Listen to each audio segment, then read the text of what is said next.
First Peter chapter 1 verse 7, for a little while you may have had to suffer grief in all kinds of trials. These have come so that the proven genuineness of your faith, worth more than gold, which perishes even though refined by fire, may result in praise, glory, and honor when Jesus Christ is revealed. Guys, I got put through trials today because today I lost $1,619.10. Now, exactly how did you end up doing that, little bro? Well, let's go into the 1 hour chart. Actually, scratch it. Let's start at the 4 hour. What do you notice? We sweep a weekly fair value gap. We displace heavily from it. Now the 1 hour. Insane rejection, crazy CISDs, crazy whatever you want to call it.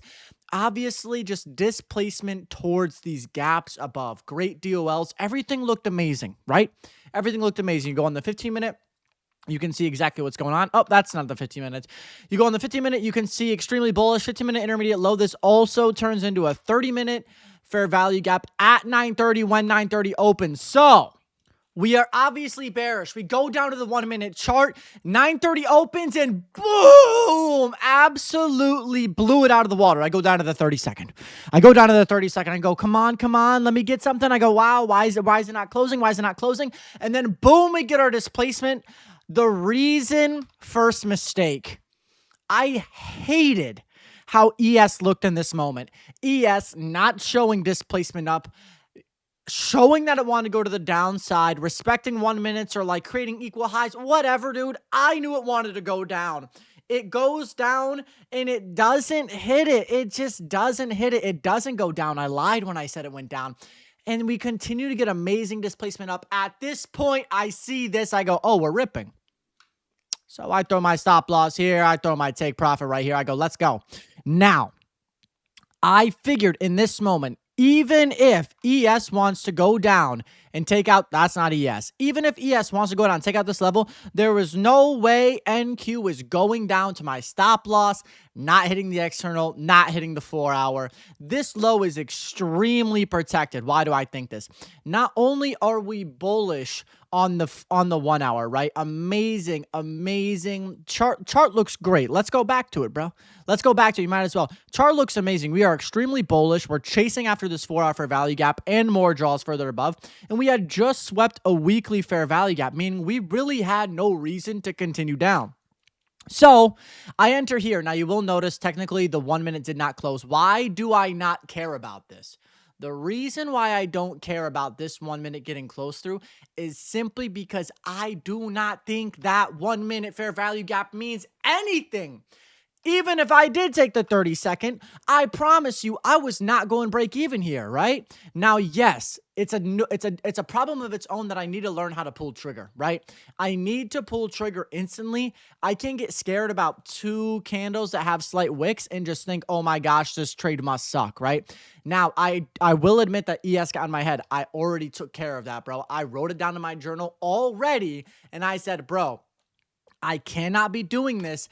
I cannot think about ES unless it is something crazy, bro. Unless ES is edging a crazy liquidity pool, because obviously edge liquidity pools is an amazing draw on liquidity, bro. Like if ES looks like that and NASDAQ's bouncing off a continuation, right, like this, bro. If that happens and there's an inversion right here, I'm not taking this trade because 9 times out of 10, you get reswept. ES hits the freaking DOL and then goes up, and then your trade rips off without you, right? I am not about to do that. So edge DOLs I do not care about, or edge DOLs I do care about on ES. What else do I care about? The only other thing I worry about with ES is if we're choppy. Bro, if ES looks like this, it does not matter if NQ is perfectly following bullish order flow, because it's only a matter of time before you absolutely get rinsed to the downside off some crazy manipulation distribution type thing. Anyways, I have to stop caring about ES so much. ES held me back from taking this 30-second, so then I jumped in late when the displacement continued, thinking, bro, this is literally a freebie, and then everything I said didn't matter, right? And so now this is an A-plus setup that will just lose, unfortunately. There was no reason going into the day why I should not trust bullishness, right? All the Asia session displaced heavily overnight.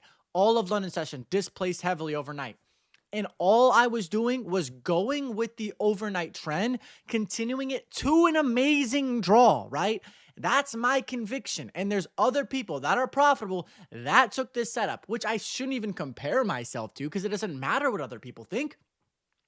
But that's exactly why I like this trade, bro. And I promise you, this trade wins, bro. This trade wins. You get a 15-minute intermediate low following the overnight trend to an easy 4-hour draw.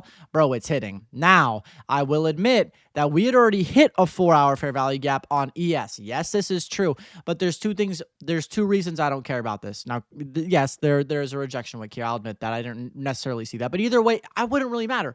We were super bullish. You go on the 1 hour on ES. We are also super bullish, still obviously bullish. We haven't even hit EQ. We edge a 4-hour fair value gap and we edge EQ of the range. I'm not really seeing anything that's bearish yet. I am bullish, at least short term. Now, yes, once these 4-hour draws get hit and I see some displacement to the downside, it makes sense. But I saw this right here. This is now a weekly, like that. This is an intermediate weekly low, bro. Intermediate meaning it is within a fair value gap, a really good fair value gap at that. And then we get heavy displacement. Why on earth would I expect these to get hit? Why on earth would I expect price to go back down to here? I simply wouldn't. The thing is that you can't predict the market. You have to be proactive. And I saw amazing displacement off of valid key levels and easy draw, so I took the trade. Can you tell that I really am upset that my stop loss got hit? Anyways, we continue on with the day. And then what happens, right? So we took this loss. I go, bro, we got to do something. We got to do something about this. And then this happens, bro. Then this happens, all right? We go to the 5-minute chart. It doesn't look that great, except it looks beautiful. We displaced 200 points, create a 5-minute fair value gap. But why did I fade this trade? Now, this was an L fade. I will be honest, bro. I took a loss, and then I faded a W. That is how you stay unprofitable forever. I do not like the way this looks, bro. And I'll stand by this. A 28.25 wick into a body. Like, there's no body to this. I don't really see crazy momentum. Now, yes, it is a wick in your favor. We wick out, displace heavily out. That is true, and maybe that's something I should notate as well. But what I do see is that really, bro, I'm just not sold because we're within the 30-minute fair value gap, and I honestly expected prices to go higher. I was looking for longs right here. When we got this resweep, I really expected price to go back up. I'm not even going to hold you. It never ended up happening. We displaced down, and this is lesson number 2, bro. When we have displacement towards a clear DOL, the reason I didn't like it, again, was because of ES. I focused way too much on ES. You can see on the 15-minute, right? We are just still looking so bullish, bro. We're looking so bullish. We're creating SMTs. NASDAQ does not look good at all, right? It doesn't look good at all, but ES is bullish, and I'm worried about it. Now, 2 things. NASDAQ is generally the leading pair, bro. Whatever NASDAQ wants to do, NASDAQ gets. You know what I'm saying? If the NASDAQ wants it, the NASDAQ gets it, right? So 1, I have to know that. And then I just have to follow what's obviously happening. Bullishness is failing repeatedly. Bearishness is winning. And we do have DOLs below, right?